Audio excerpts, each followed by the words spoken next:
Hey, it's Auntie Droph with another story for you. An old fable, The Flowers and the Fairy. In ancient times, when flowers and trees and fairies were on speaking terms and were friendly together, one fine summer's day the sun shone down upon the beautiful garden where there were all sorts of flowers that you could mention. A lovely but giddy fairy went springing about from one to another, although no one could see her because of the sunlight, as happy as a morning lark when says the fairy to the rose, "Rose, if the sun were clouded and a storm came on, would you shelter me and love me still?" "Do you doubt me?" said the rose, and reddened up with anger. "Lily," said the flower to another love, "if the sun were clouded and the storm came on, would you shelter me and love me still?"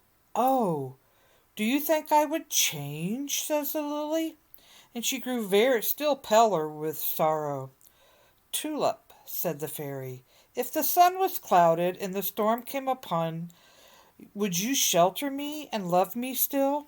"Upon my word," said the tulip, making a very gentlemanly bow, "you're the very first lady that ever doubted my consistency."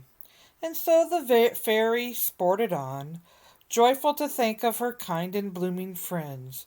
She revealed away for a time, and then thought on the pale blue violet that was among the covered of the broadest green leaves, and although it was an old comrade, she might have forgotten it had not been for the sweet scent that came up from the modest flower. "Oh, Violet," said the fairy, "if the sun were clouded and the storm came on, would you shelter and love me still?" And the violet made answers, "You have known me long, sweet fairy, and in the first spring time, when there were but few other flowers, you used to shield from the cold blast under my leaves, and now you're almost forgotten me. But let it be pass. Try my truth if you should ever meet with misfortune. But I will say nothing." Well, the fairy skidded on and about, and at that the clapped her silvery wings and whisked singing off into the sunbeam. But she was hardly gone when a black cloud grew upon the north, and the rain fell in slashings like hail, and away flies the fairy to her friend the rose. "Now, Rose," says she, "the rain is come, so shelter and love me still." "I can hardly shelter my own bud," said the rose, "but the lily has deep cups." Well, the poor little fairy's wings were almost wet through, but she got to the lily. "Lily," says she, "the storm has come, so shelter and love me still." "I am sorry," said the lily, "but if I were to open my cup, the rain would beat in like fun, and my seed would be spoiled. The tulip has long leaves." Well, the fairy was downhearted enough, but she went to the tulip, who was always thought so sweet-spoken gentleman. He gent he certainly did not look as he had done in the sun, but she waved her little wand, and "Tulip," she said, "the rain and storm have come, and I am very, very weary. But will you shelter and love me still?" "Begone!" said the tulip. "Be off!" says he. "A pretty pickle I should be in if I should let every wandering trollop come in about me."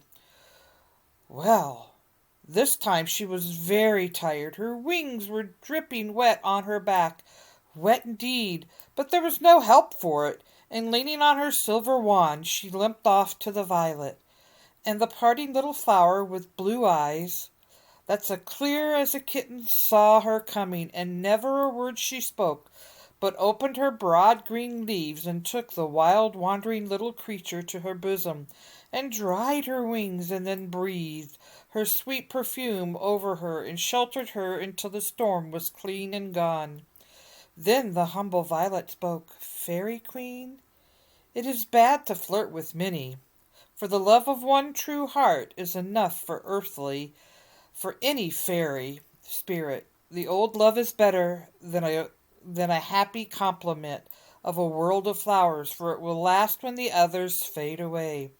And the fairy knew that it was true, and she contented herself ever after, and made her dour power upon the wide-spreading violet's leaves, that sheltered her from the rude winter's wind and the hot summer's sun.